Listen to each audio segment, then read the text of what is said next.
سب سے پہلے تو میں آپ سب کا شکریہ ادا کرتا ہوں کہ آپ نے ہمارے دوست خالد حمید فاروقی صاحب کے لیے یہ آن لائن ہم سب کو انوائٹ کیا، اور ان کی فیملی اور فرینڈز جو بھی لوگ سن رہے ہیں ان سب کو السلام علیکم بھی، اور ہماری تعزیت بھی قبول کریں۔ اور دراصل میں خالد حمید فاروقی صاحب جو ہے نا، ان کے ساتھ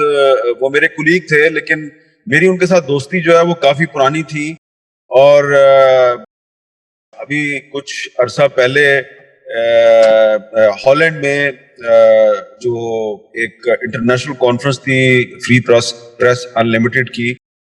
وہاں پر ہم نے 2-3 دن اکٹھے بھی گزارے، اور اس کے علاوہ ابھی ذکر ہو رہا تھا اوورسیز پروگریسو پاکستانیز فورم کا، تو اس کے پلیٹ فارم سے بھی کئی دفعہ ایمسٹرڈم میں اور اس کے علاوہ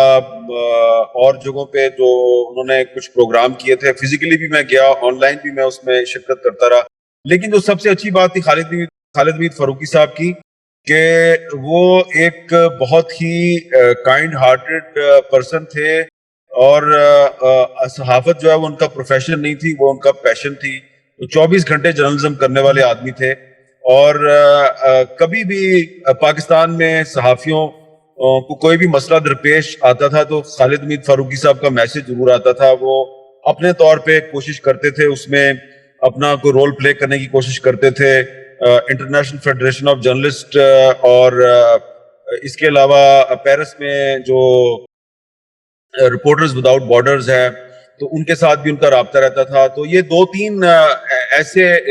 پلیٹ فارمز تھے جن کے ذریعے میں اور خالد حمید فاروقی اکثر ایک دوسرے کے ساتھ رابطے میں رہتے تھے۔ اور ایک اور بات یہ ہے کہ جس طرح کہ ابھی نادیہ صاحبہ ذکر کر رہی تھی کہ وہ ادبی سرگرمیوں کے بھی بڑے دل دادا تھے، اور ان کی کوشش ہوتی تھی کہ جو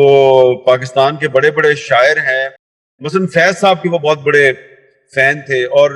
فیض میلہ ہوتا تھا لندن میں، تو تقریباً ہر سال وہ وہاں پہ جایا کرتے تھے، اور پورا یورپ وہ گھومتے تھے، جیو کو بھی کور کرتے تھے۔ اس کے علاوہ ان کا ایک اپنا پیشن بھی ہوتا تھا، اور میرے ساتھ ان کا جو تعلق واسطہ تھا وہ آپ یہ سمجھ لیں کہ کوئی میں نے اچھا کام کیا تو خالد حمید فاروقی صاحب نے شاباش ضرور دینی ہے، کسی بات پہ اگر وہ سمجھتے ہیں کہ یہ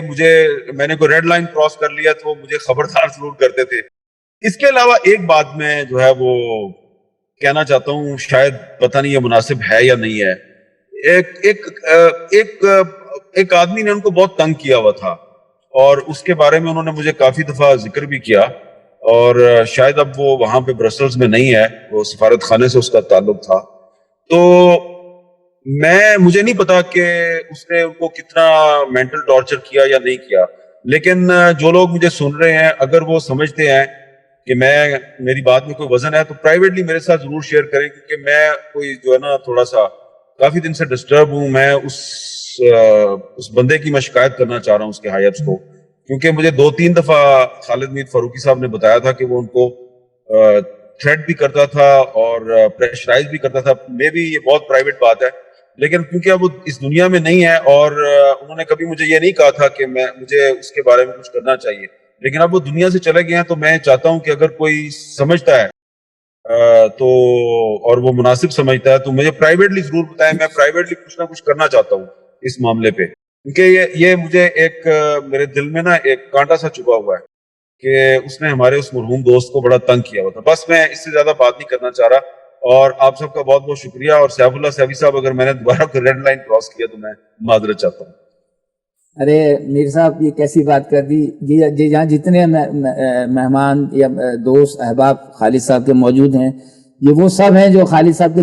دل میں رہتے تھے ہمیشہ۔ ایک چیز اور میں بتانی چاہتا ہوں کہ آسمہ شیرازی صاحبہ بھی سن رہی ہیں، کیونکہ کچھ عرصہ پہلے جب آسمہ شیرازی صاحبہ بہت انڈر فائر تھی، بڑا مشکل وقت تھا، ان کو بہت تھریٹ کیے جا رہے تھے، تو اس وقت ہم خالد صاحب نے اور میں نے ہم نے کچھ جو انٹرنیشنل میڈیا آرگنائزیشنز ہیں، تو ہم ظاہری بات ہے بندہ جو ہے وہ ضروری تو نہیں ہوتا کہ ہر وقت اپنے دوستوں کو بتاتا رہے کہ میں تمہارے لیے یہ کر رہا ہوں یہ کر رہا ہوں، تو خالد صاحب جو ہیں وہ ڈرافٹ بنواتے تھے میرے سے، اور پھر 2-3 جو میڈیا آرگنائزیشنز ہیں ان کو آسمہ شیرازی اور 2-3 اور جو ان کی کولیگز ہیں جن کو تھریٹ کیا جا رہا ہوتا تھا، تو خالد صاحب باقاعدہ پرسو کرتے تھے، اور مجھے یقین ہے کہ انہوں نے کبھی آسمہ کو نہیں بتایا ہوگا، کہ وہ پیرس میں کس کو کیا کہہ رہے تھے اور وہاں پہ ایمسٹرڈم میں انہوں نے کس کو کیا کہا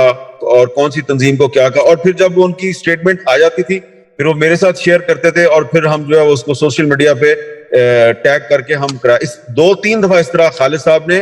آسما شرازی کے لیے خاص طور پہ کیا. اور ایک دن میں آسما آپ کو بتانا چاہتا ہوں اگر آپ سن بھی رہی ہیں، ایک دن خالد صاحب جو ہے وہ اتنے پریشان تھے آپ کی وجہ سے کہ انہوں نے مجھے کبھی ویڈیو کال کبھی نہیں کی تھی، وہ ویڈیو کال کی اور وہ رو رہے تھے. میں نے کہا یار تو رو کیوں رہا ہے؟ تو کہتے ہیں یار دیکھو میں سوچ رہا ہوں کہ وہ اگر آپ لوگوں کو پاکستان میں اتنا تنگ کر رہے ہیں تو یہ جو میں اپنا دکھڑا آپ کے ساتھ بولتا رہتا ہوں کہ ایک آدمی برسل سے مجھے تنگ کر رہا ہے تو اس کا مطلب ہے میں تو جنت میں ہوں. تو جنت میں تو چھوٹا موٹا پرابلم ہوتا ہے لیکن آپ لوگ تو دوزخ میں ہو. اور وہ سمجھتا تھا کہ آسما شرازی بیچاری دوزخ میں بیٹھی ہوئی ہے، اس کے لیے وہاں بیٹھ کر رو رہا تھا. یہ اس کو کبھی آسما کو شاید پتہ نہ چلتا لیکن میں نے کہا آج اس کو میں بتا دوں.